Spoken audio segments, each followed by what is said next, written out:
Hi, I'm Amy Goodman. This year, Democracy Now! Is celebrating our 25th anniversary. That's a quarter of a century of bringing you the voices and stories you won't hear anywhere else. Democracy Now! Has always refused to take government or corporate funding because nothing is more important to us than our editorial independence.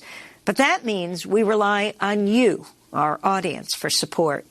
Please visit democracynow.org right now to make your contribution and help us stay on the air for at least another 25 years. Thank you so much. Oh, and remember, wearing a mask is an act of love. Wearing two is even better.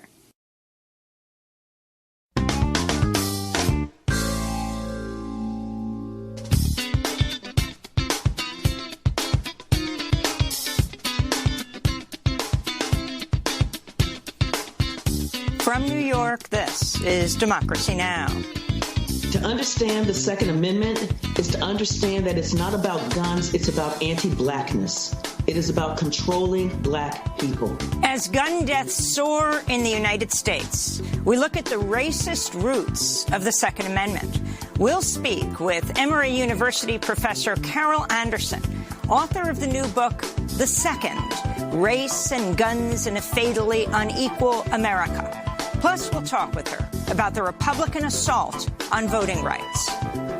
The assault on American democracy, as we're watching these Republican legislatures just systematically go after the right to vote, is unconscionable, and it is Jim Crow 2.0. Professor Anderson is also author of One Person, No Vote, How Voter Suppression is Destroying Our Democracy. Carol Anderson for the hour. All that and more coming up.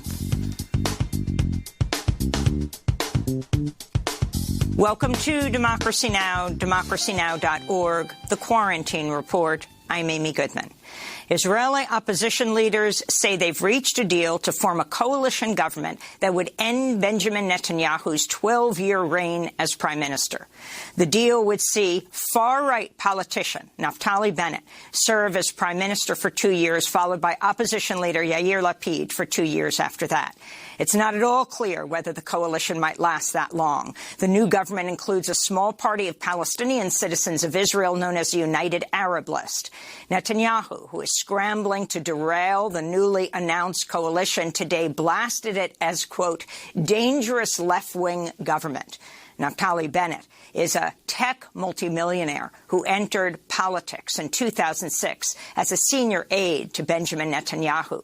Bennett previously led the Israeli settler movement in the occupied West Bank. He's called for the annexation of Palestinian lands, opposes a Palestinian state, and has compared Palestinian citizens of Israel to a fifth column.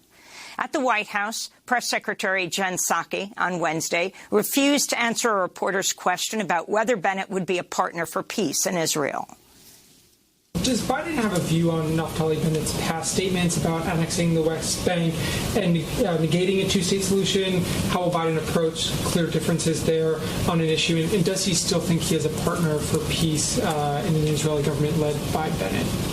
Well, we're not going to weigh in on an ongoing political process in a foreign country, in Israel or anywhere in the world. The head of the International Committee of the Red Cross toured the Gaza Strip Wednesday, visiting neighborhoods devastated by Israel's 11-day bombardment, including a road where 42 people were killed.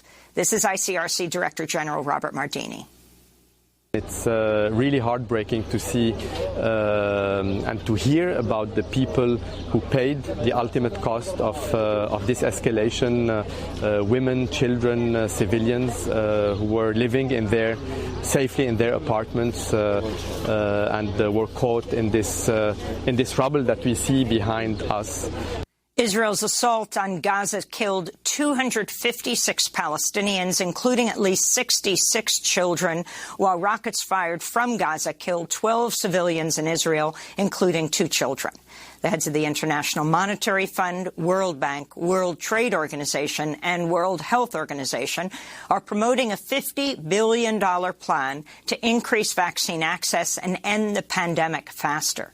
The agency's leaders note low-income nations Americans have received less than 1% of the vaccines administered so far, writing, quote, some affluent countries are already discussing the rollout of booster shots to their populations, while the vast majority of people in developing countries, even frontline health workers, have still not received their first shot, unquote. Meanwhile, a new report by the International Labour Organization finds the coronavirus pandemic has pushed over 100 million workers into poverty, wiping out 144 million jobs in 2020. President Joe Biden's announced new incentives aimed at getting 70% of U.S. adults vaccinated against COVID by the 4th of July. Biden said his administration would partner with Black-owned barbershops and beauty salons around the U.S. to promote vaccine education and to provide shots where possible. Biden also offered promotional giveaways to people who get shots, including sports tickets, free childcare, and beer. Anheuser-Busch announced that beer is on them on July the 4th. That's right. Get a shot and have a beer. Free beer for everyone 21 years or over to celebrate the independence from the virus. Meanwhile, West Virginia has expanded a giveaway of vaccination prizes to include weekly lottery drawings, four-year scholarships, and rifles and handguns. COVID-19 cases continue to fall across the United States, with the average number of daily infections dropping below 20,000. Hospitalizations are at their lowest point in over a year, with doctors reporting nearly all new COVID patients are unvaccinated people. A Florida man who took part in the insurrection at the U.S. Capitol pleaded guilty Wednesday to one felony count.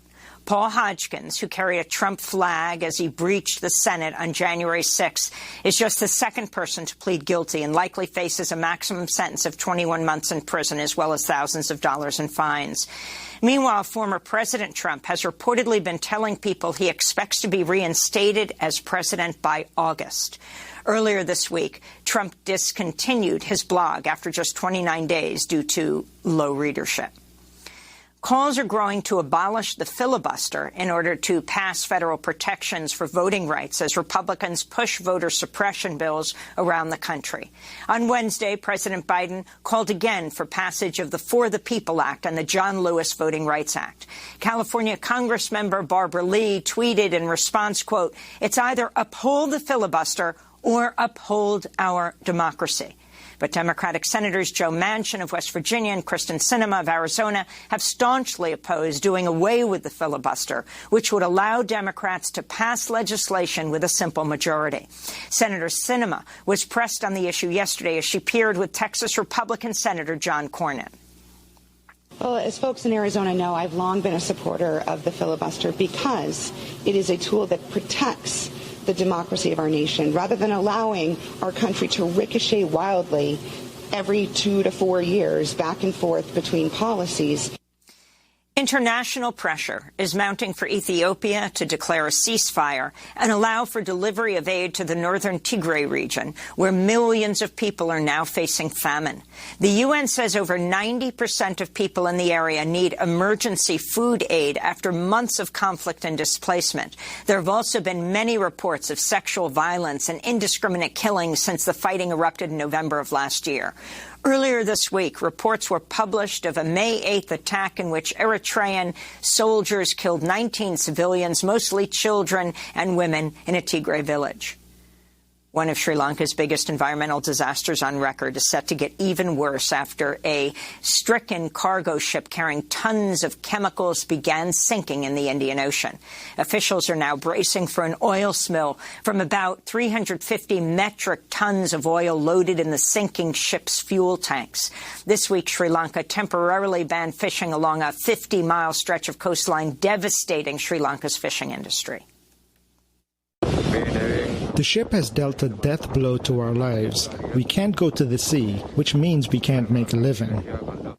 Iran's largest naval vessel caught fire and sank in the Gulf of Oman Wednesday. State media reported 33 injuries among the 400 sailors who had to evacuate the ship. Hours later, a massive fire broke out at a state-owned petrochemical refinery near Iran's capital, Tehran.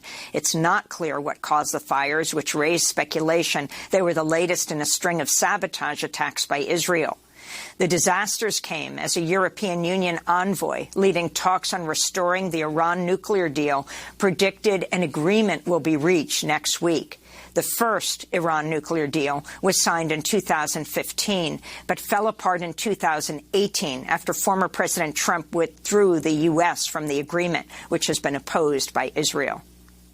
In Nicaragua, police arrested opposition leader Cristiana Chamorro and filed money laundering charges against her in what critics say is an attempt to block a challenge to President Daniel Ortega in November elections. Cristiana Chamorro is the daughter of former President Violeta Barrios de Chamorro, who herself defeated Ortega to become president in 1990.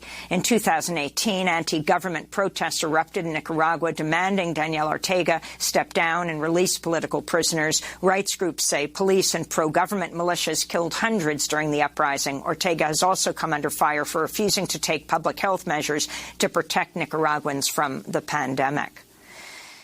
The Guardian reports the British royal family had a policy banning the hiring of people of color or foreigners in roles other than domestic servant until at least the late 1960s. Buckingham Palace was also able to negotiate an exemption from British laws that prevent discrimination.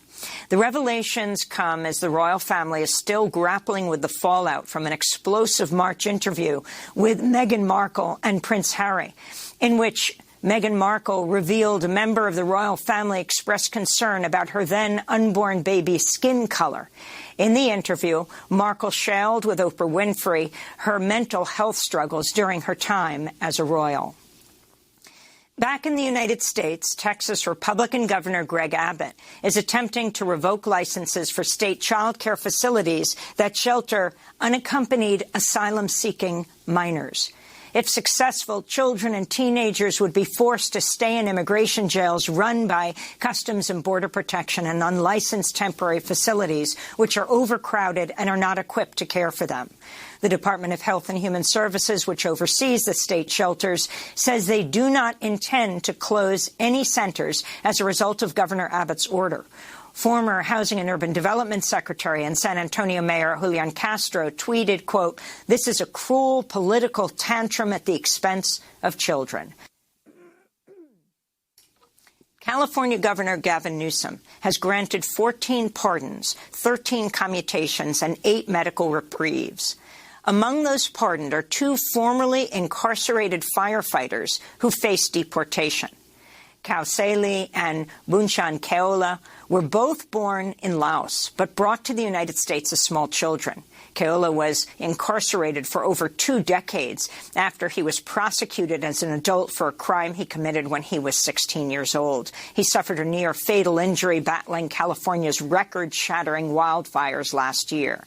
Saley was transferred to a U.S. immigration jail last year to wait deportation after completing a 22-year sentence for a robbery he committed as a teenager.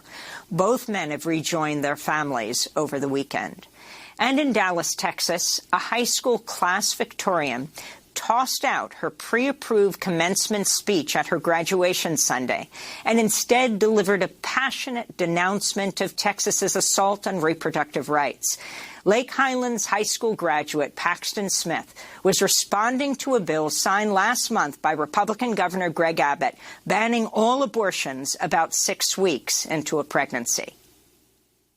I have dreams and hopes and ambitions. Every girl graduating today does. And we have spent our entire lives working towards our future. And without our input and without our consent, our control over that future has been stripped away from us. I am terrified that if my contraceptives fail, I am terrified that if I am raped, then my hopes and aspirations and dreams and efforts for my future will no longer matter. I hope that you can feel how gut-wrenching that is. I hope you can feel how dehumanizing it is to have the autonomy over your own body taken away from you. Lake Highlands High School valedictorian Paxton Smith giving a speech after she threw out her original written speech in Texas. And those are some of the headlines. This is Democracy Now!, democracynow.org, The Quarantine Report. When we come back, we speak to Emory University professor Carol Anderson about her new book, The Second, Race and Guns in a Fatally Unequal America. Stay with us. Don't shoot. Guns down.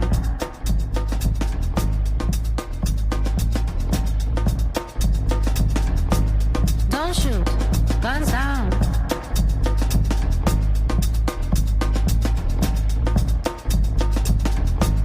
Don't shoot. Guns down.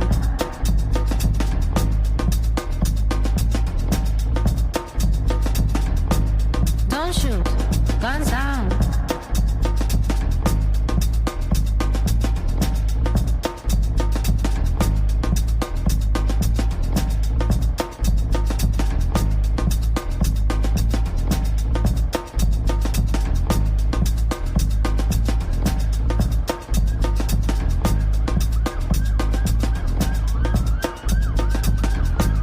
Don't shoot. Guns down. Racist. Policeman. Don't shoot. Guns down. Don't Shoot, Guns Down by SALT. Here on Democracy Now!, democracynow.org, The Quarantine Report. I'm Amy Goodman, joined by Democracy Now! Co-host Nermeen Sheikh. Hi, Nermeen. Hi, Amy. And welcome to our listeners and viewers around the country and around the world. Well, gun control advocates are pushing lawmakers to do more to stop a surge in gun violence. A recent study by Everytown for Gun Safety found gun violence took over 19,000 lives in the United States last year, a 25% increase from 2019. Gun sales are also soaring to record levels. Despite this, Republican lawmakers are pushing measures to loosen gun control regulations. In Texas, Governor Greg Abbott is expected to soon sign a recently passed bill which would allow Texans to carry handguns openly in public without a permit. It also allows people without a felony criminal conviction to carry a handgun without a background check. Abbott has praised the bill as the, quote, the strongest Second Amendment legislation in Texas history. Well, today we're going to take a deep look at the Second Amendment and its racist roots. We're joined by Carol Anderson, author of the new book, The Second, Race and Guns in a Fatally Unequal America.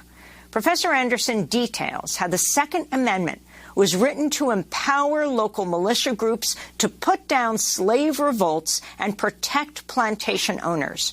She writes, the Second Amendment is, quote, rooted in fear of black people to deny them their rights, to keep them from tasting liberty.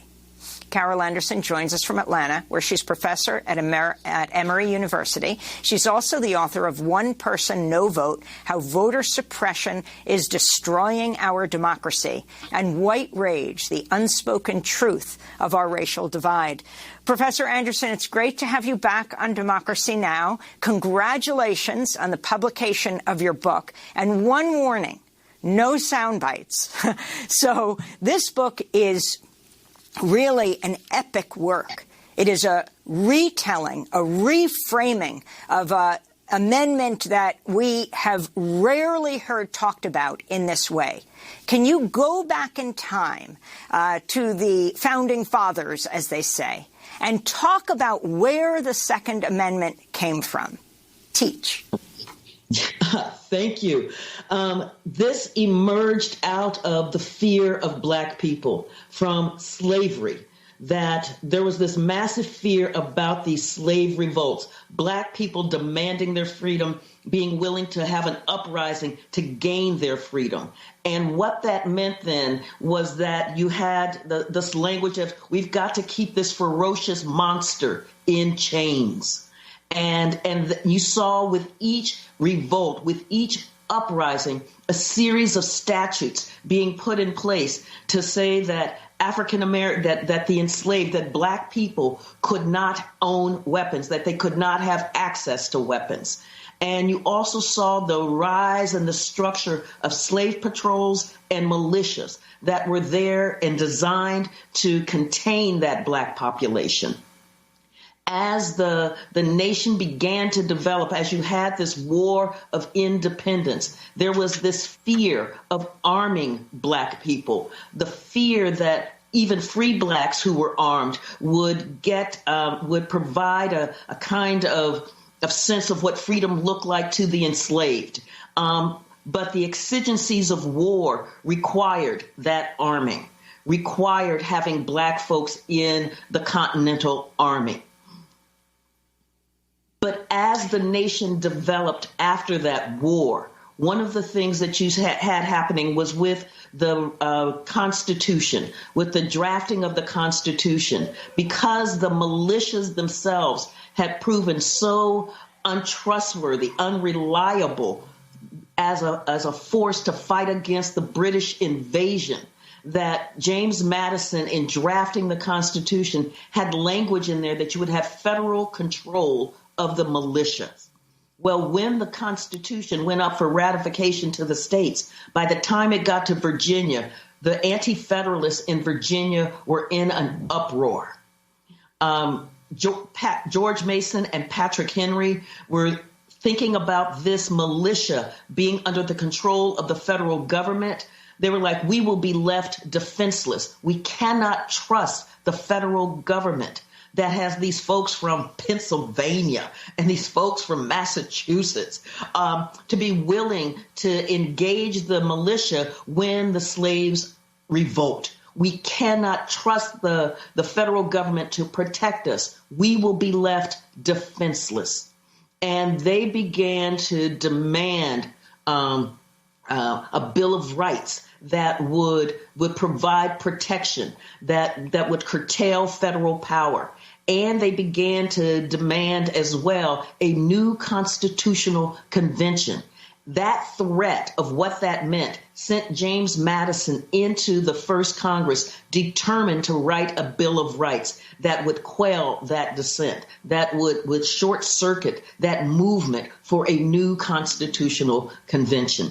And we've already seen what the power of the South has meant in terms of when the Constitution was being drafted itself, how the South said that we will not sign on to become part of this United States of America if we don't get the 3/5 clause, if we don't get 20 additional years on the Atlantic slave trade, if we don't get a fugitive slave clause. And so the South had already wielded its power in terms of being willing to scuttle the United States of America. And Madison believed strongly that this threat coming out of the anti-federalists in the South, out of Virginia, would do the same thing.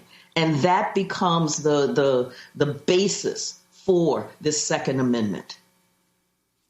And can you talk about all of the players? I mean, you just mentioned James Madison, Patrick Henry, the slave states, and how this country came together based on this terror of slaves rebelling, enslaved people rebelling. Yeah, the enslaved people rebelling, and that fear that, so you have George Washington, who is a slave owner, who brings, in fact, some of his enslaved people to Philadelphia for the Constitutional Convention. You have Thomas Jefferson, who is not there, but he is writing into Madison, and Madison is writing to him. And one of the things that Jefferson is concerned about is slavery, is the way that it will be depicted. And so you have this silence. There's a silence in the Constitution.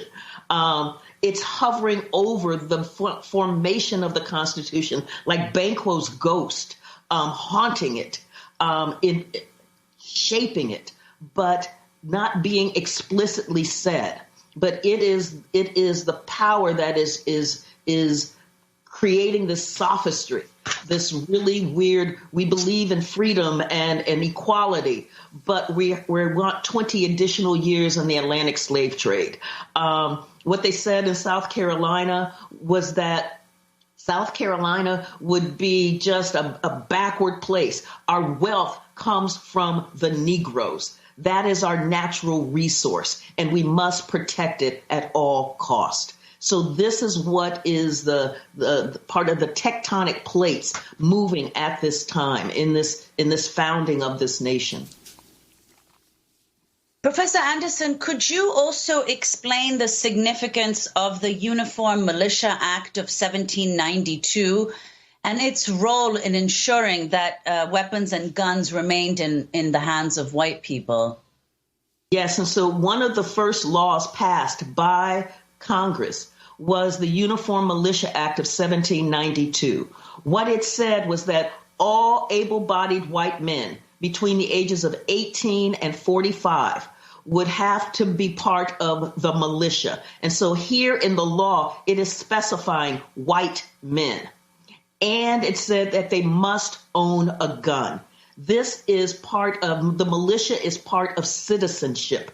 It is how you give your service to the nation, how you provide your bona fides, as it were, as an American citizen. And so white men are the definition of American citizen in this framing, and that they must own a gun.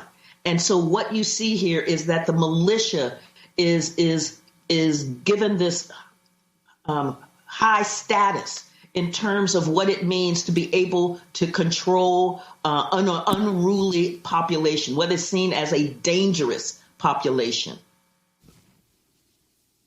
And Professor Anderson, interestingly enough for me is that we have had a Shays Rebellion that happened right before the Constitutional Convention, where white men gathered together to attack the government because they didn't like a taxation policy, and that the militia would not put down these white men. In fact, you had members of the militia joining this rebellion. And you had to have Boston merchants basically finance a mercenary army to put down Shays Rebellion. But what you didn't see coming out of that was a law saying, white men with arms are dangerous. White men with arms attack the government. So we need to ban white men from having access to weapons. You don't see that happening, but you do see that happening with slave revolts. You see the language, the laws coming in place saying they shall not have access, black people shall not have access to weapons, and that the militia and the slave patrol are there to ensure that black people do not have access to weapons. And Professor Anderson, it seems, you begin your book by talking about the police murders of Philando Castile as well as Alton Sterling. And you point out that the NRA did not come to their defense, despite the fact that they were also killed for having guns in their possession, whereas in a comparable violence perpetrated by whites, mass violence, the NRA immediately leapt to the defense of the people responsible for that violence, who were white men. Absolutely. And so there was a basic silence on Philando Castile. There was nothing said about Alton Sterling. And what was said about Philando Castile from the NRA was, and this was only after being pushed by their African-American members, was that we believe that everyone, regardless of race, sexual orientation, should have access to guns, to arms. But nothing really substantive. What happened after Ruby Ridge and Waco, Texas, with the Branch Davidian, was that Wayne LaPierre called out federal officers as being jackbooted government thugs who believe they have the right to storm into people's homes and take their guns and kill law-abiding citizens. Federal officers had been killed in those events.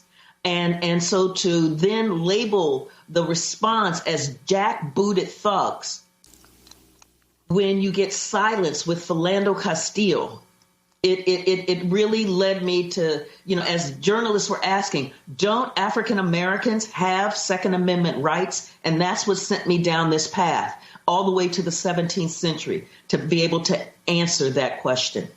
So let's go back to 2016. And this you write in your book, Carol Anderson, about how thus inspired you to write this whole book. The immediate aftermath of the police shooting of Philando Castile was broadcast live on Facebook by his girlfriend, Diamond Reynolds, who's speaking in the car next to her dying boyfriend as a police officer continues to point the gun into the car. Her little child is in the back seat. A warning to our viewers, the content is deeply disturbing. They killed my boyfriend. He's licensed. He's licensed to carry. He was trying to get out his ID and his wallet out his pocket, and he let the officer know that he had a firearm and he was reaching for his wallet, and the officer just shot him in his arm. So dashcam video released nearly a year later shows the 4-year-old daughter of Diamond Reynolds consoling her heartbroken mother, who's handcuffed in the back of a police squad car minutes after the St. Anthony police officer, Geronimo Yanez, shot and killed Philando. Mom, please help me. Cousin's are screaming because I don't want you to get shielded. Okay, give me a kiss. My phone just died, that's all.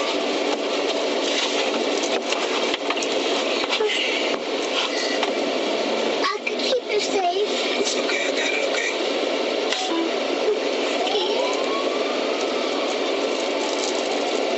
Come here. I can't believe they just did that. There we hear the crying of Diamond's daughter. The video was released just days after the police officer, Geronimo Yanez, was acquitted of manslaughter. I wanted to ask you, Carol Anderson, to take us on that journey that you took, experiencing all of this, taking it in, telling us who Philando was, talking about the fact that he had a gun, legally had a gun, and told the police officer about it. In fact, had told his mother before, I'm thinking of not carrying the gun, though it's legal, because of, just the day before, another African-American man, Alton Sterling, had been killed by police in Louisiana. But you take us on this journey that led to this book. Yes, and so it was the killing of Philando Castile. I start off the book going, it was like a snuff film because we all saw that video image and it was horrific. It was jarring. And to then get the backstory that this was a man who followed NRA guidelines letting the officer know that I have a licensed carry weapon with me. You have asked for my ID. I am reaching for my ID. And the officer begins to shoot. So he is killed because he has a weapon. Not that he is brandishing the weapon, not that he is threatening anyone. He simply has a weapon. And that really led me to begin on this journey as I saw the NRA's virtual silence on this journey to figure out, do African Americans have Second Amendment rights? We're in this moment where the Second Amendment is like hallowed ground. It is sacred. It is one of those things that has been defined as the bedrock of citizenship. And so I started looking. And as I went on this journey, what I saw was that it wasn't about guns. It was about the fear of Black people. It was about the fear of Blackness. It was about the societal labeling of Black people as dangerous, as a threat to whites, and that this architecture comes in place in order to contain this Black population, in order to provide security and safety to the white community from this fear of Black people. And you get this really weird matrix happening where Black people are feared but needed. And so it is how do we contain them? How do we snuff out their quest for freedom? How do we snuff out their quest for their basic human rights while also keeping them as labor without rights? How do we do that? How do we make that subjugation happen? How do we talk about in this land of the United States of America? How do we talk about freedom, but try to keep it contained from this Black population? We don't want them getting the ether that we're talking about in this revolutionary moment about freedom and democracy and justice. We don't want them hearing the words about equality. How do we do that? And when there was a revolt in Virginia in 1800 with Gabriel, and Gabriel had fed on the language, the revolutionary language from the United States, from the French Revolution, and from the Haitian Revolution. That sent shockwaves throughout the United States. And Virginia was trembling at the expansiveness of Gabriel's revolt. And the response was, the wrong people are getting the word about freedom and democracy. The wrong people are hearing this revolutionary language and thinking that it applies to them. So this was the journey that I was on to hear and to get into this milieu of how frightening, how dangerous Black people were seen as, and then to follow it all the way through to the 21st century by looking at, do Black people have the right to bear arms? Do they have the right to a well-regulated militia? Do they have the right to self-defense? And seeing how in each of those it has been used against Black people. And that the legal status of Black folk has not altered that significantly. So whether enslaved, whether free Black, whether denizen, which was that halfway limbo land between enslaved and citizen, whether newly emancipated freed people, whether Jim Crow Black, or whether post-civil rights African American. The right to bear arms, the right to a well-regulated militia, and the right to self-defense are, in fact, fractured. That citizenship is fractured. It is hobbled by this intense anti-Blackness, this fear of Black people, this sense of Black people as a danger to white American society. So, Professor Anderson, could you talk about that? In particular, the role of Black militias, which you talk about in the book, their role in the early 19th century, to what use they were deployed, and then how it is that whites stripped Black militias of their official standing. Yes, and so in Louisiana, when it was still the Louisiana Territory, it was before the U.S. had purchased it, but it was on its way. It was on its way. You had a well-heeled, well-trained Black militia that had been very effective. Well, as the U.S. came in, one of the first cries coming out of white New Orleans was to strip the Black militia, disband the Black militia. Well, the governor, William Claiborne, at the time, at first he's like, yes, asking for more arms because we have all of these free Blacks and we've got these Black folks with arms. And so he's asking for more arms from the federal government. But then he starts noticing how effective this Black militia is. And so he tries to square the circle. White fear and the sense that the Black militia is the only real effective fighting force there, given all of the challenges that are happening in that territory at the time. And so what he comes up with is to remove the Black officer class from this Black militia and put in white officers, thinking that that will be enough for whites in New Orleans who want the Black militia disbanded. But then there is a massive, massive slave revolt coming from Charles Deslandes.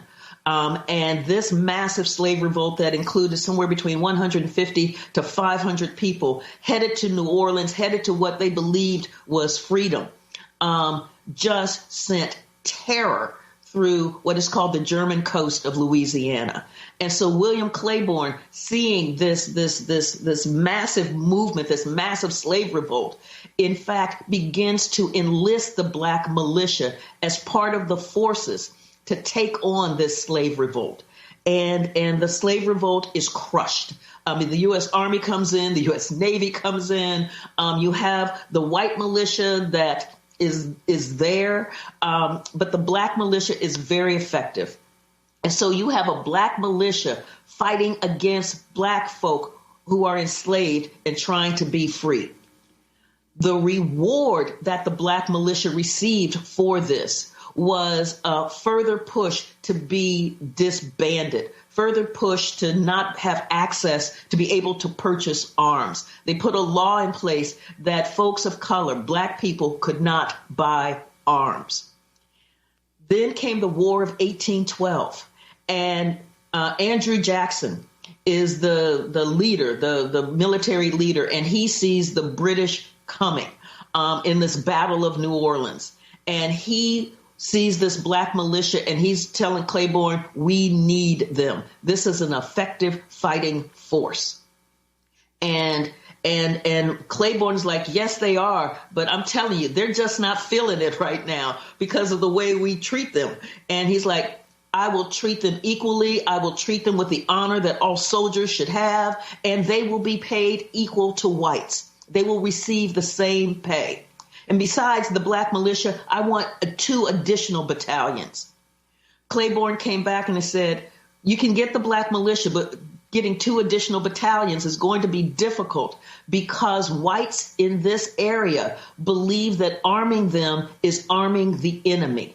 So you have black folks who are identified as the enemy. And in that fighting force, that force beat the British. It was like 3,000 or so of Andrew Jackson's troops against 8,000 British troops, and they won. And Andrew Jackson was like, wow, I knew you guys were good. I just didn't know how good. But the response, the reaction to that then was to send them off as a labor battalion to work in the swamps that white men didn't want to go into to do the work. So you have this denigration of black military contributions to fighting for America. And that was a consistent theme that we saw. So you get this erasure of this history, and this erasure for the men themselves who are doing the fighting, who are being wounded, who are dealing with the loss of their fighting brethren. That has been the sense that black men under arms, they're a threat. And black men who are trained how to use arms, they're really a threat. So they must be disarmed after they have served our purpose. Professor Anderson, I just wanted to follow up on the term you used, anti-blackness, that you're actually saying that the Second Amendment is not about guns, but it's about anti-blackness. Explain. Yes, it is about the fear. So, and the best way to do this is to talk about the kind of history that we have about the Second Amendment. We hear the history of the militia about being this really effective fighting force to fend off a foreign invasion and also being there to fend off domestic tyranny. But what they knew at the time was that the militia had proven to be uneven, unreliable in the war of independence, the war for independence. George Washington was beside himself at the lack of reliability of the militias. Sometimes they would show up, sometimes they wouldn't. Sometimes they fight, sometimes they wouldn't. Sometimes they would just take off and run away. It's really difficult to form a battle plan when your fighting force is like, I'm not feeling it today. And it led Gouverneur Morris, who is out of New York and one of the founding fathers, to say to rely upon the militia against a foreign invasion is like to depend upon a broken reed. And so they knew that the militia was really not strong against a professional army. And then there was Shays' Rebellion. What they saw with Shays' Rebellion is that you could not really rely upon the militia in order to deal with an uprising and insurrections against government. You could not rely upon them for that. Where the militia was consistently good was in slave revolts, in crushing slave revolts. And so this is what led George Mason and Patrick Henry to talk about, we must control our militia. We will be left defenseless against its slave revolts if the federal government controls it. And so it is that fear of slave revolts, that fear of Black rebellion, this fear of Blacks as a dangerous population that must be controlled by these militias. That was essential in the drafting of the Second Amendment. When you think about the Bill of Rights, how you've got the right to freedom of the press, how you have no state-sponsored religion, how you have freedom of assembly, the right not to be illegally searched and seized, the right to a speedy and fair trial, the right not to have cruel and unusual punishment. And so you see these incredible rights, and then you've got this well-regulated militia, the right to bear arms for the security of the state.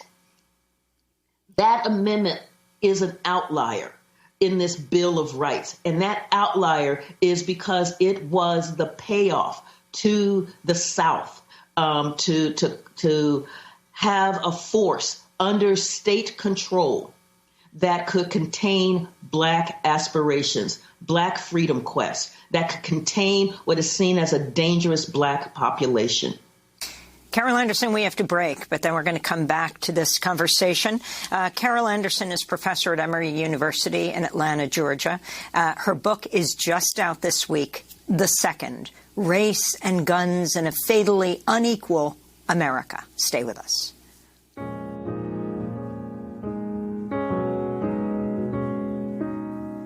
Here I am again, asking questions, waiting to be moved. I am so unsure of my perception. What I thought I knew, I don't seem to. Where is the turn so I can get back to what I believe in, back to the old me? And God, please hear my call. I am afraid for me. Love has burned me raw. I need your healing, please. Please, please. Hear My Call by Jill Scott. This is Democracy Now!, democracynow.org. The Quarantine Report. I'm Amy Goodman with Nermeen Sheikh. Our guest for the hour, Carol Anderson, professor at Emory University, author of the new book, The Second, Race and Guns in a Fatally Unequal America. And we also want to get back to her previous book, One Person, No Vote, How Voter Suppression is Destroying Our Democracy. Also wrote the book, White Rage. But Nermeen, why don't you start with your question?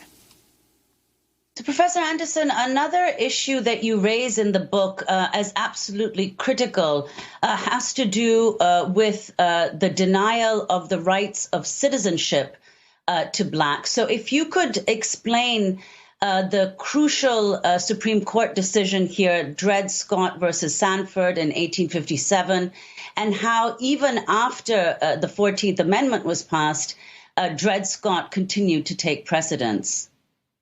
Yes, and so the Dred Scott decision was designed to try to stop the explosion that was happening the secessionist crisis that was happening in the United States, because there had been a series of events, the Missouri Compromise, the war for Texas, the Kansas and bleeding Kansas. All of these things were about the expansion of slavery and the fight to contract slavery.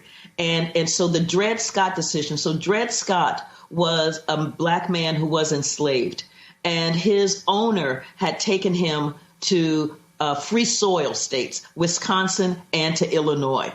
And then he was taken to Missouri, which was a slave state. He had argued that because he had been on free soil for years, that he was free. What this decision said, written by Chief Justice Roger Taney, was that Black people were never considered citizens of the United States. They weren't considered citizens at the founding with the Constitution. They weren't considered citizens, and that there's with the Uniform Militia Act of 1792, they weren't considered citizens when the Secretary of State refused to issue Black people passports, saying they're not citizens. They're denied the ability to carry the mail.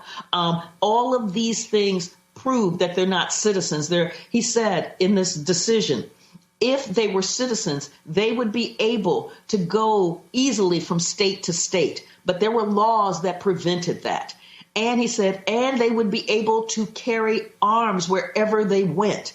And so in there, you see that being able to carry arms is a sign of citizenship in this framing. And it's saying they're not citizens. Dred Scott was the one that said that a black man has no rights that a white man is bound to respect. Dred Scott, in fact, did not stop the crisis. In fact, it added to it, and it helped lead to the Civil War. After the Civil War, you had Andrew Johnson as the president of the United States, basically issuing these mass amnesties to the Confederacy, to Confederate leaders, who then reassumed their positions in these states. And they passed constitutions and laws that denied Black people their rights. One of the laws that they passed were the Black Codes. The Black Codes, among other things, besides trying to control labor, the Black Code said that Black people could not bear arms. They could not have weapons, and that they needed to be disarmed. You had the rise of these paramilitary groups working in league with these neo-Confederate states, trying to disarm Black people. You had a bloody massacre, one right after the next. There's a travel log of carnage by Carl Schurz, who writes on the report of the conditions in the South that is just harrowing. Historian and legal scholar Annette Gordon-Reed calls it a slow motion genocide. And you have Black troops, Black Union troops, U.S. troops, who are part of the occupying army in the South. You have white Southerners absolutely outraged that you would have Black soldiers as an occupying force in what they see as their space. And so they begin to talk about the violence that we're seeing. The violence that is happening is because these Black soldiers are here. If these Black soldiers weren't here, then this killing wouldn't be happening. And so Andrew Johnson removes the Black soldiers. First, he removes them from the interior of the South and puts them on coastal fortifications, and then shortly thereafter removes them as an occupying force in the South altogether. Those Black soldiers saw themselves as a line of defense protecting the newly freed people from the terror that was raining down on them. So the denigration of Black soldiers, the attempt to disarm Black people after the war, the language that Black people aren't really citizens, that Black people are dangerous, and they cannot have access to weapons because it challenges the safety and the security of white Southerners. I mean, that's what was going on at this time. Professor Anderson, I wanted to leap forward to ask about how authorities responded to the Black Panthers, which urged black people to arm themselves in the 60s. This is Bobby Seale, co-founder of the Black Panther Self-Defense Party, speaking in 1967.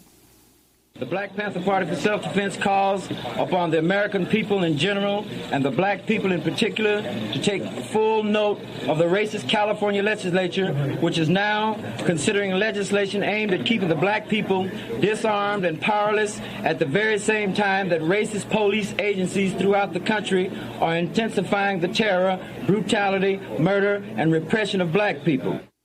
So if you could respond to this, Carol Anderson, to respond to Bobby Seale.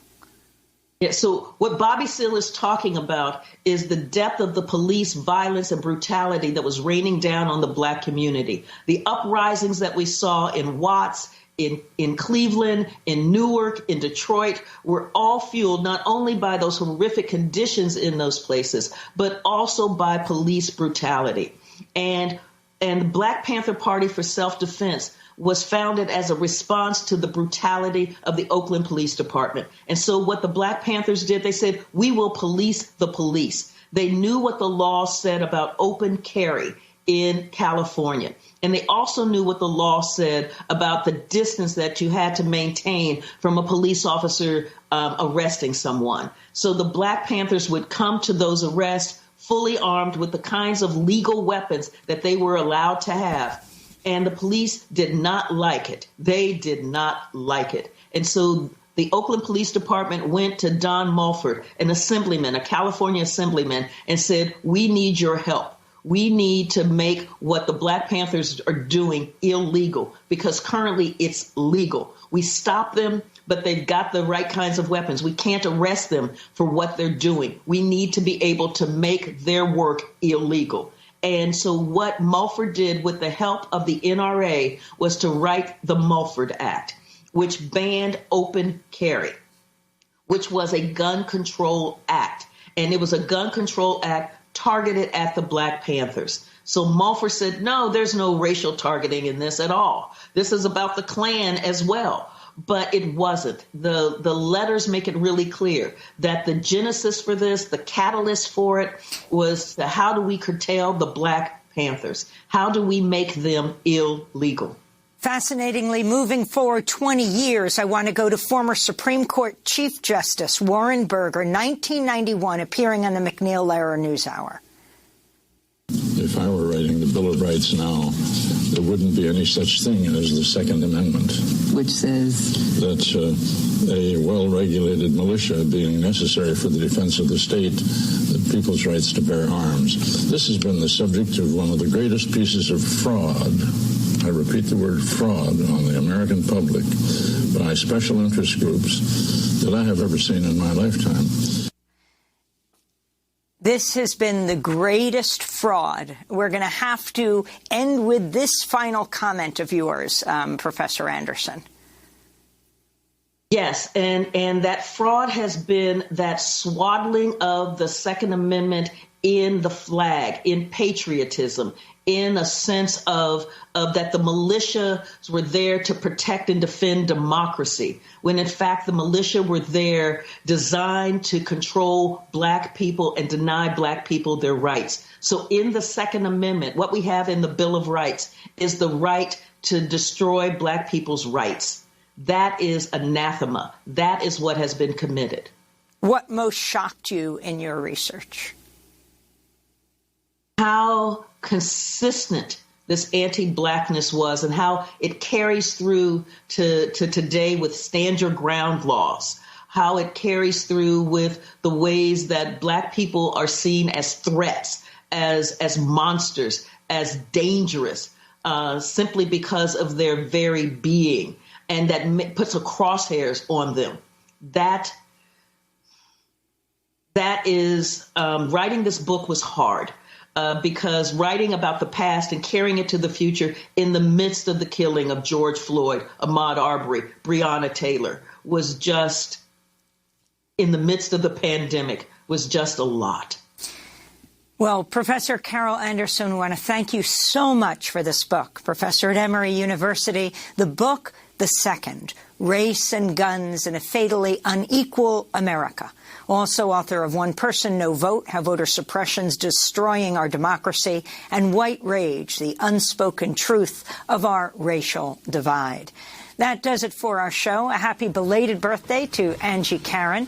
Democracy Now! Is produced with Mike Burke, Renee Feldstein, Guzder, Maria Tarasena, Carla Wills, Tammy Warnoff, Sharina Nadura, Sam Alcoff, Maria Studio, John Hamilton, Robbie Karen, Hani Masood, Adriana Contreras, our general manager, Julie Crosby. Special thanks to Becca Staley. I'm Amy Goodman with Nermeen Sheikh.